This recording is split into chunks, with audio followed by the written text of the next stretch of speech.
الحمد للہ رب العالمین والصلاة والسلام علی رسولہ الکریم وعلی آلہ واصحابہ اجمعین، اما بعد فاعوذ باللہ من الشیطان الرجیم، بسم اللہ الرحمن الرحیم، ان اللہ وملائکتہ یصلون علی النبی یا ایھا الذین آمنوا صلوا علیہ وسلموا تسلیما۔ درود پاک پڑھیے۔ اللہم صل علی سیدنا ومولانا محمد وعلی آلہ وصحبہ اجمعین۔ صلی اللہ علی محمد اللہ علیہ وسلم۔ پڑھیے صلی اللہ علی محمد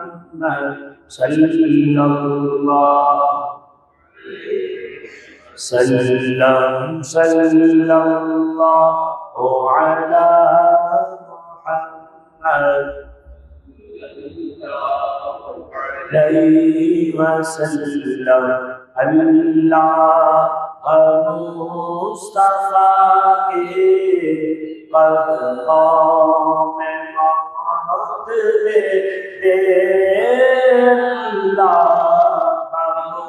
مصطفیٰ کے قدموں میں موت دے دے، مغفرت بنے ہمارا پل بنے ہمارا، سرکار کا مدینہ۔ صلی اللہ علی محمد علیہ وسلم۔ پڑھیے صلی اللہ علی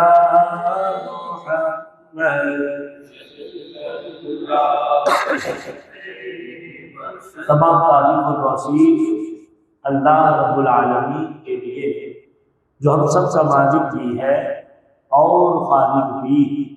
درود و سلام نبی پاک صاحب لولا سیاح افلاک جناب سیدنا حضرت محمد مصطفیٰ صلی اللہ علیہ وآلہ وسلم کی خدمت میں درود و سلام کا نذرانہ پیش کرنے کے بعد لائق صدر احترام پیارے بزرگوں، نوجوان دوستوں، آج کی اس درس قرآن کی خصوصی نشست میں جو شب پیر میں آپ اور میں حاضر ہیں، اللہ رب العالمین ہم سب کی حاضری کو اپنی بارگاہ میں قبول فرمائے۔ حسب معمول ہمارا موضوع چلے گا اس امت پر رسول پاک علیہ السلام کے حقوق کیا ہے، اور ہم نے پہلا حق آپ کی خدمت میں عرض کیا کہ اللہ رب العالمین نے قرآن مجید میں ارشاد فرمایا ان اللہ وملائکتہ یصلون علی النبی، اور محبت سے پھر کہیے سبحان اللہ۔ یہ قرآن سن کر جب آپ قرآن دینے والے کی تعریف کرتے ہیں تو محفل کا مزہ بجھول ہوگا۔ میں پھر قرآن سناؤں گا، پھر کہیں گے سبحان اللہ۔ ان اللہ وملائکتہ یصلون علی النبی، بے شک اللہ اور اس کے فرشتے نبی علیہ السلام پر درود پڑھتے ہیں۔ بڑی عظیم الشان بات رب نے ہمیں اپنے بارے میں بتایا کہ رب پیار بندوں تم سے بھی بڑا کرتا ہے، لیکن جیسا آمنہ کے لال سے کرتا ہے اس کی مثال نہ ہے نہ ہوگی۔ یا اللہ ہماری ذمہ داری کیا ہے؟ فرمایا یا ایھا الذین آمنوا صلوا علیہ وسلموا تسلیما۔ فرمایا اے ایمان والو، میرے محبوب پر درود بھی پڑھنا ہے اور سلام بھی پیش کرنا ہے۔ تو پڑھیے صلی اللہ علی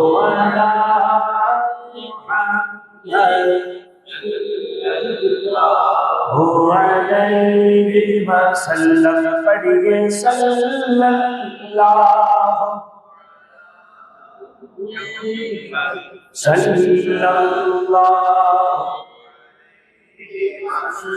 اگر درود پڑھو ملو کریم سے، مصطفیٰ خود ہی چلے آئیں گے مدینے سے۔ صلی اللہ علی محمد علیہ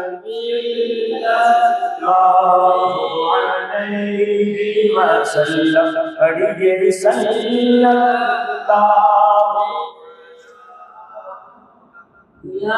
صلی اللہ۔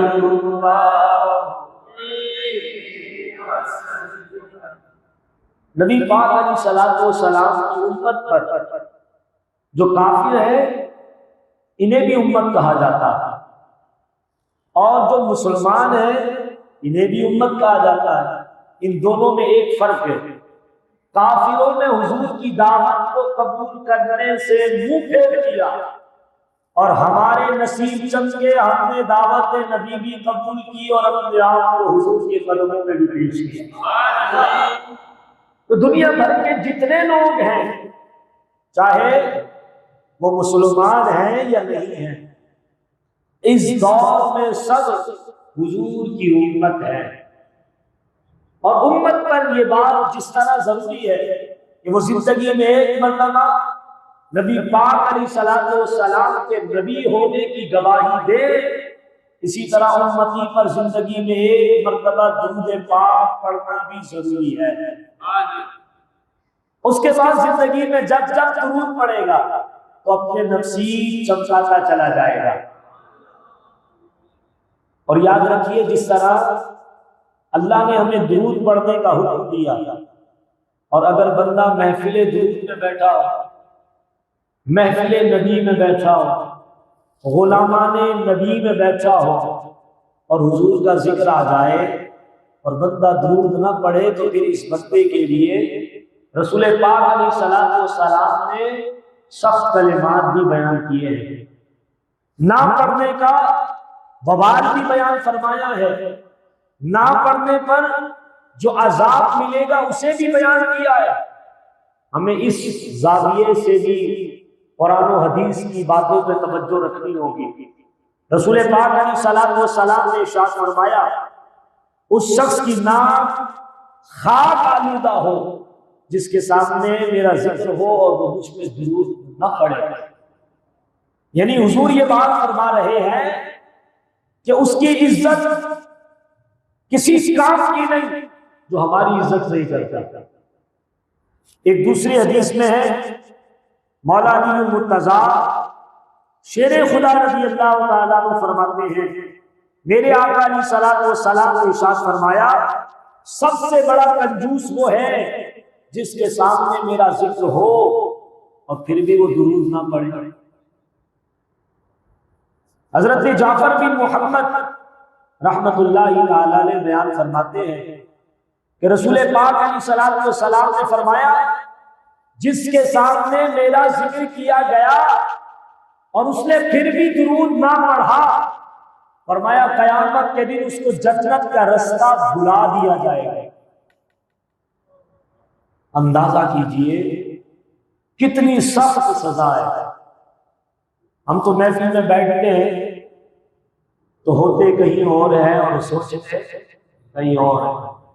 نبی پاک علیہ السلام کی محفل کے آداب ملحوظ خاطر ہونے چاہیے، کیونکہ اب میلاد شریف کا مہینہ آ گیا ہے۔ ماہ میلاد النبی صلی اللہ علیہ وآلہ وسلم ہمارے درمیان ہے، اور ہم نے حضور کا ذکر کرنا بھی ہے اور حضور کا ذکر سننا بھی ہے۔ مسجد میں آ کے ذکر نبی سننا ہے، اور اپنے گھر میں اپنے دوستوں کو، رشتہ داروں کو، اپنے امام صاحب کو، اپنے محلے کے دوستوں کو بلا کر سرکار کا ذکر کرنا بھی ہے۔ تو اس لیے یہ بات آپ کو سمجھا رہا ہوں کہ جب حضور کا ذکر آئے تو نہ توجہ ادھر ہو نہ ادھر ہو، بندے کی توجہ بس مصطفیٰ جان رحمت کی طرف ہو، پھر تو زندگی کا مزہ ہے۔ ورنہ پیارے آقا علیہ الصلوۃ والسلام کا فرمان ہے، جس کے سامنے میرا ذکر کیا گیا اور اس نے مجھ پہ درود پاک نہ پڑھا، قیامت کے دن جنت کا رستہ بھلا دیا جائے گا۔ جنت کا رستہ چھوٹا رستہ نہیں ہے، زندگی بھر ایمان کے ساتھ جیے اور ایمان پہ مرے تب یہ جنت ملے گی، اور ساری زندگی اگر بندے نے ایمان کی سلامتی والی گزار لی اور آخر میں جا کر جنت کا رستہ بھلا دیا گیا تو پھر کیا ملے گا؟ اسی لیے کسی کہنے والے نے بڑی خوبصورت بات کی تھی، جو تیرے در سے یار پھرتے ہیں، جو تیرے در سے یار پھرتے ہیں، دل بدل ہی خواہ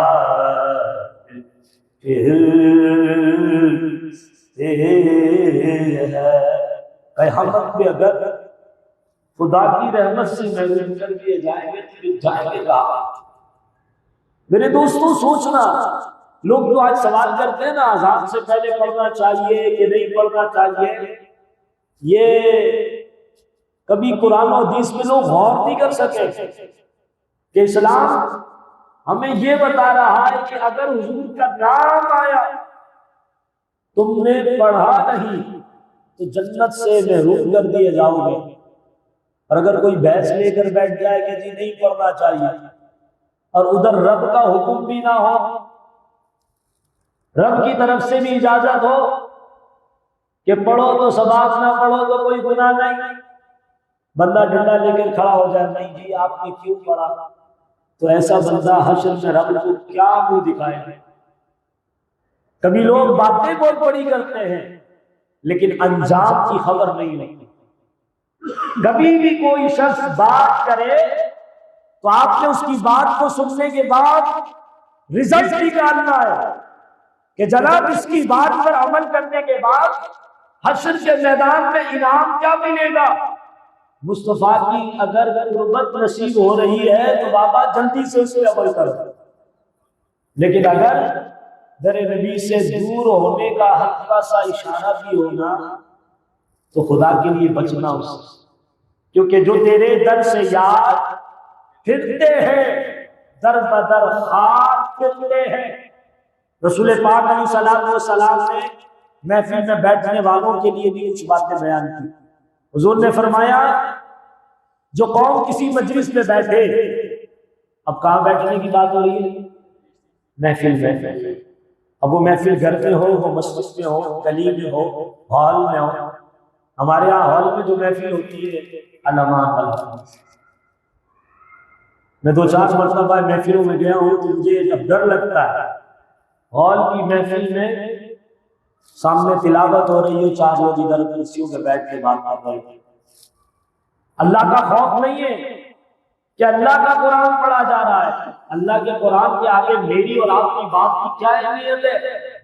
وہاں تو حکم ہے غور سے سنو، لیکن ہم جب ہال میں بیٹھے ہوتے ہیں، اب وہاں خطبہ نکاح ہو رہا ہو یا کسی بچے کا ختم قرآن اور وہ وہاں تلاوت کر رہا ہو، وہاں کوئی اپنی بچی کے عقیقے کے معاملے میں کسی قاری قرآن سے تلاوت کرا رہا ہو، ہم سارے لگے ہوتے ہیں اپنی باتوں۔ غور کیجئے ہم کیا کر رہے ہیں۔ حضور نے فرمایا جو کسی مجلس میں بیٹھا اس سے پہلے کہ وہ خدا کا ذکر کرے اور ذکر خدا کرنے سے پہلے اور ذکر مصطفیٰ کرنے سے پہلے حضور پر درود پڑھنے سے پہلے وہ اس محفل سے اٹھ گیا۔ میرے آقا علیہ الصلوۃ والسلام ارشاد فرماتے ہیں خدا کی مرضی، خدا ان بندوں کو معاف کرے یا نہ کرے۔ ہم تو کہتے ہیں بھائی کے دعوت دیے بس یوں گئے اور محفل سے آئے۔ بھائی دعوت کوئی نہیں دے، دعوت والے کا منہ نہیں دیکھنا، محفل کس کے نام کی ہے اس محفل کا احترام کرنا۔ وہاں پڑھنے والا چھوٹی عمر کا ہے یا کوئی بڑی عمر کا، ہم نے یہ دیکھنا ہے اس کے لبوں پہ نام کس کا آ رہا ہے۔ یہ نام کسی کام کو بگڑنے نہیں دیتا، بگڑے بھی بنا دیتا ہے۔ نام محمد صلی اللہ علیہ۔ جناب یہ الفاظ کسی بچے سے بھی سنے نا تو توجہ کرے۔ آج ہمارے یہاں جو ناخواں بچہ ہونا تو لوگ اس کو اہمیت بھی نہیں دیتے تھے، اور جب تک کوئی بڑے بزرگ ناخواں تشریف نہ لائے تو ہماری محفل میں لوگ ہی نہیں آتے۔ تو یاد رکھیے یہ ہم اپنی نسل کے ساتھ ظلم کر رہے ہیں۔ آپ یہاں محفل ہے، آپ یہ نہ دیکھیں اس کی آواز بہت اچھی ہے، یہ بہت بڑے ناخواں ہیں، یہ ٹی وی پہ آتے ہیں، ان کو بڑے لوگ سنتے ہیں، چلو یار وہاں چلتے ہیں۔ آپ کو جب پتا چلے نا محفل ہے تو آپ پہنچ جائیں۔ سامنے بچہ بھی سن رہا ہو تو یہ نہ دیکھیں بچہ ہے، آپ یہ کہیں اس بچے کے لبوں پر نام کس کا ہے، اس نام کی اہمیت ہے، بندے کی کوئی ویلیو نہیں ہے۔ جب تک بکے نہ تھے آقا کوئی پوچھتا نہ تھا، آقا تم نے خرید کر انمول کر دیا۔ اگر بچہ حضور کی نعت پڑھ رہا ہے تو حضور سے بھی قبول فرماتے ہیں۔ آپ سنیں تو صحیح، ہو سکتا ہے اسی کا پڑھنا قبول ہو جائے اور ہم سب کا بیڑا۔ آج ہم نے جب محفل کے آداب سے توجہ ہٹائی تو تباہی بربادی ہمارے گھروں کی طرف آئی، اور ہم آہستہ آہستہ اللہ اور اس کے ذکر کی محفل سے دور ہو گئے۔ میرے آقا سے پیار کرنے والوں، حضرت جابر کی حدیث بھی سنیے گا۔ آپ فرماتے ہیں نبی پاک علیہ الصلوۃ والسلام نے فرمایا جو قوم کسی مجلس میں بیٹھے، کہاں کی بات ہو رہی ہے؟ محفل کی بات ہو رہی ہے، چاہے وہ گھر میں ہو یا کہیں بھی ہو۔ فرمایا جو کسی مجلس میں بیٹھے اور نبی کریم علیہ الصلوۃ والسلام پر درود پڑھنے سے پہلے اس محفل سے جدا ہو جائے، میرے آقا فرماتے ہیں وہ اپنے ساتھ مردار کی بدبو لے کے جائے گا۔ اندازہ کیجئے ہم محفلوں میں جا رہے ہیں لیکن وہاں کا نور ہمیں کیوں نہیں مل رہا؟ کیونکہ ہماری توجہ نہیں ہے محفل میں، ہم ہوتے کہیں اور ہیں اور سوچتے ہمیں اس ماحول کو ختم ہونا ہوگا، کرنا ہوگا۔ اللہ بھی قرآن میں فرماتا ہے إِنَّ اللَّهَ لَا يُغَيِّرُ مَا بِقَوْمٍ حَتَّى يُغَيِّرُوا مَا بِأَنفُسِهِمْ۔ اللہ اس قوم کی حالت کو تبدیل نہیں کرتا جو قوم اپنی حالت کو خود نہ بدلے۔ جب تک ہم اپنے حالات پر غور نہیں کریں گے تو یاد رکھیے رحمت خدا بھی ہماری طرف نہیں آئے گی۔ جب تک ہم اپنے معاملات کو ٹھیک نہیں کریں گے تو دوستوں ہم محفلوں میں بھی آئیں گے تو خالی جھولی جائیں گے، کیونکہ ہم نے خدا کا ذکر کیا نہیں، ہم نے محفل میں درود پڑھا نہیں، ہماری توجہ تھی نہیں، ہم نے تو وہاں دکھاوا کیا، ہمارے اندر للہیت نہیں تھی، اخلاص نہیں تھا، ہم نے یہ کہا اس کی آواز اچھی نہیں تھی، یار یہ بچے کو کھڑا کر دیا۔ ہم محفل کے نور سے محروم۔ ہم آئے تھے میلاد النبی میں، کس میں آئے تھے؟ سب بولیں، پھر بولیں۔ اب نبی کے میلاد میں امیروں کو آنے کی اجازت ہے، غریبوں کی چھٹی ہے یہ قانون؟ میلاد النبی میں یہ کون سی کتاب میں لکھا ہے کوئی بڑا نعت پڑھے تو سبحان اللہ بھی کہتا ہے، ماشاءاللہ بھی کہتا ہے، اس کی خدمت بھی کرتی ہے، اور بچہ پڑھے تو وہاں باتیں بنا دی؟ ہے اس کی اجازت تو ہمیں اپنے کردار پہ غور کرنا ہوگا۔ حضرت حسان بن ثابت نعت پڑھتے تھے نا، ان کی آواز کا ذکر نہیں ہے کہیں بھی کہ ان کی آواز کیسی تھی، ان کے اشعار کا ذکر ہے کہ وہ حضور کی شان پڑھتے کیسے تھے۔ حضور کے اور صحابہ کرام کا ذکر ہے، فلاں نعت پڑھتے تھے، فلاں نعت پڑھتے تھے، فلاں نعت پڑھتے تھے، لیکن ہم نے کہیں نہیں پڑھا کہ حضور نے کسی کو اس لیے اہمیت دی ہو کہ اس کی آواز بڑی اچھی ہے۔ سرکار نے جس کو بھی عزت دی اس لیے دی کہ وہ اللہ کے محبوب کی تعریف بڑی اچھی کرتا ہے۔ حضرت حسان بن ثابت کے جو شعر تھے نا نعت کے، وہ بڑے سخت ہوتے تھے، اس میں تلواروں کا ذکر ہوتا تھا، اس میں مار دھاڑ کا ذکر ہوتا تھا، قتل و غارت کا ذکر ہوتا تھا۔ ایسے شعر ہوتے تھے جس کا مفہوم یہ نکلتا تھا، حضور تیرے نام پہ جو بھی سامنے آئے کاٹ کے رکھ دیں گے لیکن تیری عزت پہ آنچ نہیں آنے دیں گے۔ صحابہ کرام میں سے بعض نے کہا حضور ان کے جملے بڑے سخت ہوتے ہیں، فرمایا رسول پاک علیہ السلام نے ان کو کہنے دو تمہاری تلواروں سے زیادہ اس کے الفاظ بندوں کو مار دیتے ہیں۔ تو اسلام نے حضور کی تعریف کرنے والوں کو پسند کیا تو ہم نے بھی پسند کرنا ہے۔ اب وہ بچہ ہو، وہ بزرگ ہو، وہ جوان ہو، ہم نے اس سے حضور کی بات سیکھی ہے۔ رسول پاک علیہ السلام نے ارشاد فرمایا جو کوئی مجھ پہ سلام بھیجتا ہے اور درود بھیجتا ہے، فرمایا جو میری قبر انور کے پاس سلام عرض کرتا ہے میں اس کا سلام خود سنتا ہوں۔ اللہ سے دعا کریں اللہ مدینے کی حاضری اللہ اکبر۔